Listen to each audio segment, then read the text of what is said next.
Hey guys, welcome back to your ATLGUNNER channel. ATLGUNNER, this is your boy Abba Smalls, aka ATL Niger Gunner. I'm back again with the preview, another preview, a post-match reaction of the Arsenal versus Everton game. Limbs everywhere, man. Limbs everywhere. That was crazy. Yeah, before I go into the video, guys, if I go to post-match reaction, guys, can you please go ahead and if you are not yet subscribed, can you go ahead and kindly subscribe to the channel, ATLGUNNER, subscribe to the channel, like my videos, and let's interact. Let's know what you feel about that match. Let's know what you feel about the title race 2005-2006 English Premier League title race. Let's know what you feel.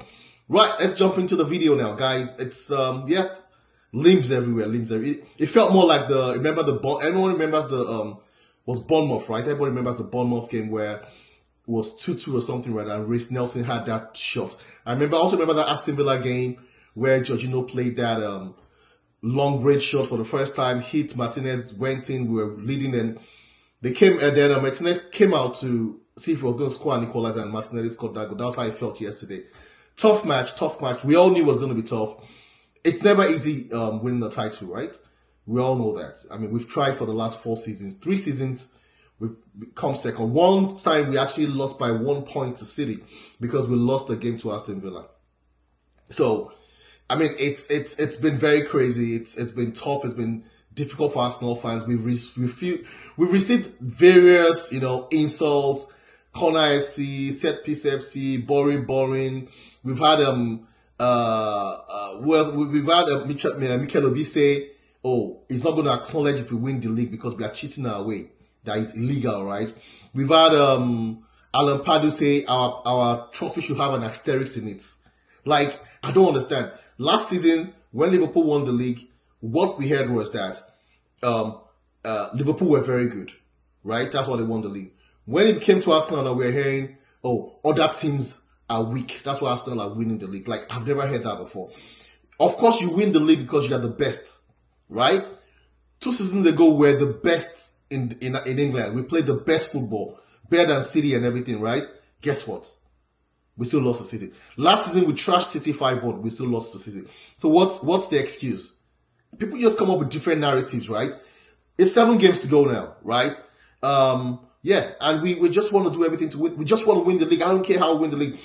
If we have 6 1-0 wins, headers, set piece for the next 6 games, I win the league. I'm fine with it. But anyway, let's get into the video. Yep, Arteta made some changes in this match, and we knew we was going to make those changes.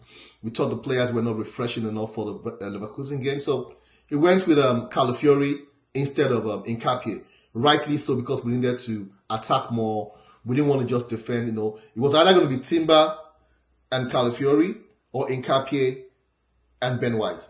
And Ben White's fitness is questionable at this time, so Calafiori gives us a different dynamic in attack, in midfield as well, because he inverts into the midfield, right? With Zubimendi, allows Declan Rice and other people to express themselves. So it was just that was the first change. Then we saw Madueke come to the left.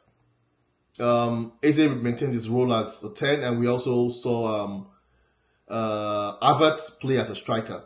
So the first few minutes we played well. It was off and puff. Arsenal had the chances, Everton had their chances.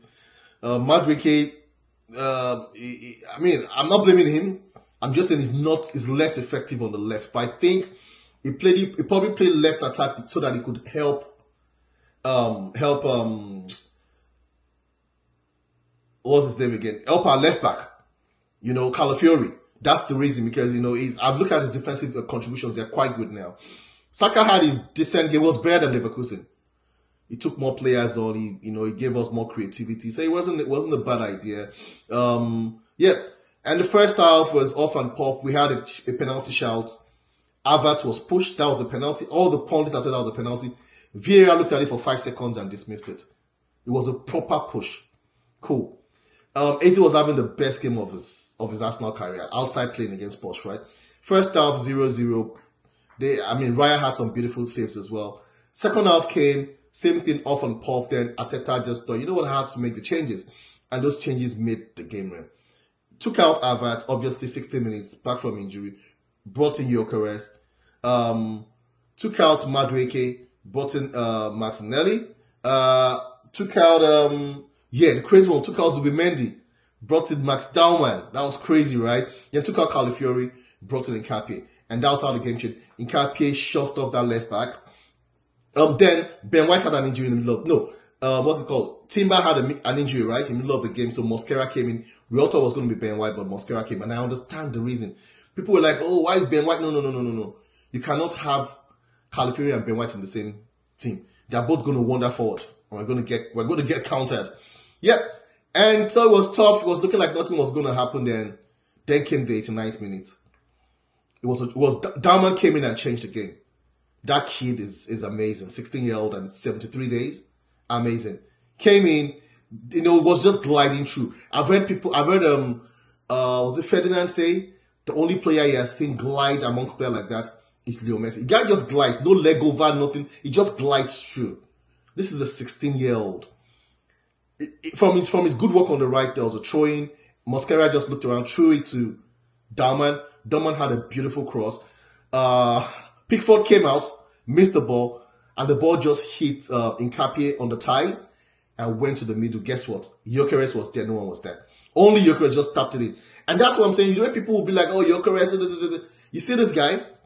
It might not be the skillful number 9 that we want, right? But he's always at the right place at the right time. 16 goals this season. I'll take it. And those are title-winning moments. He has won us 6 points against Everton, which we have always struggled with. It might not be the leg over guy, it might not be the guy to run you, to beat you, but he's at that position it was. Havertz will not be there. Jesus will have been in DM. Havertz will have been at the right wing. But Gyökeres was there. He read the ball and he scored that goal. 1-0 limbs. Well, I was thinking, let's just hold on to this. Then the last minute, the corner kick was considered. And in my mind, I was thinking, God, don't let this happen. Corner kick, guess the first person to play it off again? Gyökeres. So the first goal was Mosquera, that was a sub, to McDermott, that was a sub, to Nkapie, that was a sub, to Gyökeres, that was a sub. The goal was made by our 4 substitutes. Let's now fast forward. And meanwhile, somebody that distracted the keeper as well was Martinelli. So that's 5 substitutes combining, right? Kind of in that goal. Now, let's look at the second goal. Mosquera substitutes. No, sorry. The second goal, Gyökeres substitute cleared the ball. Martinelli substitute nodded the ball to Daumann. Daumann beat 2 guys. One with his head, the other one was just faint body movement. He went on the floor. And meanwhile, Pickford had come forward to see if he was going to score an equalizer. They didn't need that equalizer. And it was Daumann, open post, scored the goal, 2-0, 16-year-old and 73 days, the youngest ever player to score in the Premier League, ahead of Vaughan, ahead of Wayne Rooney, ahead of Cesc Fabregas and the likes of them. And so it was 2-0. Awesome game. Then Man City went ahead to drop points to West Ham. So now it's 9 points with a game in hand. Even if they win their game in hand, it's 6 points, right? So Arsenal, and the goal difference, the difference in the goal difference is 7 now. Yeah, 7 goal difference. Look at the table. Yep, 70 to 6. So goal difference is 7, 39 to 32. So Arsenal literally need to win 5 of their next 7 games to win the league. So if we win 5 games out of 7, we win the league. City, I believe, are still going to draw points. But the problem is, if City lose to Real Madrid during the week, then they concentrate on the Premier League. I don't think they would be able to do it. I think we just need that 5. We still have the Etihad to go to. Our next game now,